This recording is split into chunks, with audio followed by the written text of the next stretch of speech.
Ooh, Daddy, can we play Mario Land? He's got the Mario Land. Can we play the Mario Land? Aw, kid, we've got Mario Land at home. And to be fair, it ain't too shabby.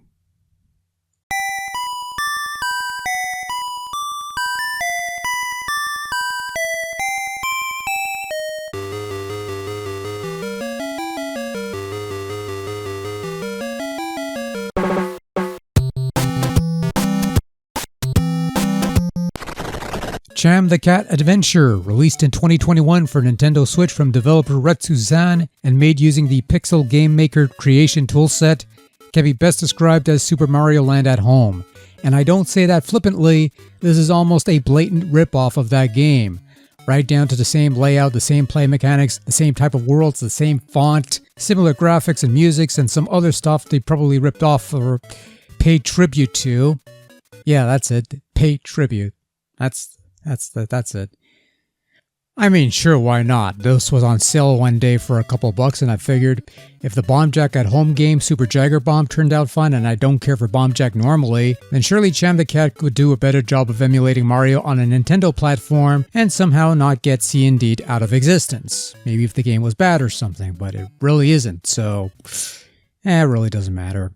So you play Cham the Cat, who plays like Super Mario. You could run, jump, stomp on things to kill them, break bricks, punch blocks to unveil coins and hearts, 100 coins to earn an extra life, and hearts to add hits to your heart meter, as well as increase your power.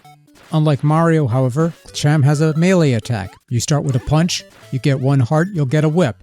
Grab a second heart, and you'll extend that whip's range. The whip is basically a second attack, and it's rather useful in not only dispatching enemies, but also clearing away bricks and striking blocks that would otherwise be out of reach.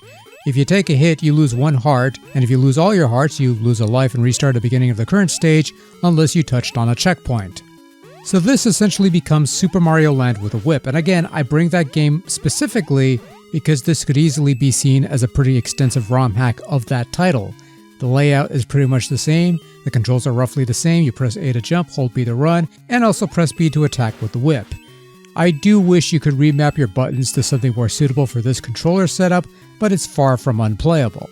It nails the Super Mario Land control and physics to a point, almost to a fault, because Super Mario Land wasn't exactly as tight as the NES Classic that served as the basis for its creation, and Cham the Cat could have benefited from fixing that piece of business. Hell, you even have shooter stages in Worlds 2, 3, and 4-3. Levels end with this 2-door setup where the bottom door moves you to the next level, while the top door lets you play a bonus game where you race down a track collecting coins, hearts, and perhaps even a 1-up. But that's where Cham the Cat differs from Super Mario Land, because in order to access that top door, you'll need to find a key to unlock it. Each stage has their own key hidden throughout, and if you're able to uncover all the hidden keys in those 4 worlds throughout all 12 stages, you'll get to play a bonus 5th world, which you won't see in this video because, well, I didn't get all the keys. May as well be honest about that. Also, you can save your progress and resume your game at a later time, though only 1 save slot, which... yeah, whatever. What's the point? Cham The Cat Adventures replicates the look of Super Mario Land on Game Boy, going so far as to retain the black and green display, recreating a Game Boy-like border, and even having the option of a dot matrix filter type thing that if you like using those things, which I don't, but it looks better than most scanline filters I've seen in other compilation things. But no, visually all the characters are as small and animated as they would have been had this been an actual Super Mario Land ROM hack, save for the bits that seem out of place but not by much. The scrolling ain't too shabby either. And also adding to the immersion of Fake Boy emulation, Cham The Cat Adventures audio also sounds the part, as the tunes can kinda sorta fit in with something that came out of a vintage Game Boy. The tunes themselves are rather pleasant sounding and quite charming, perfectly befitting a Game Boy title circa 1989. And you've even got similar sound cues here and there. The care and attention in having to play the part has been put in, that much is certain.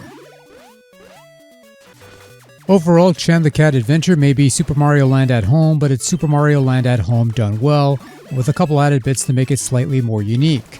It's a good effort, and with tempered expectations, there's a great fun platformer to be found here while it lasts.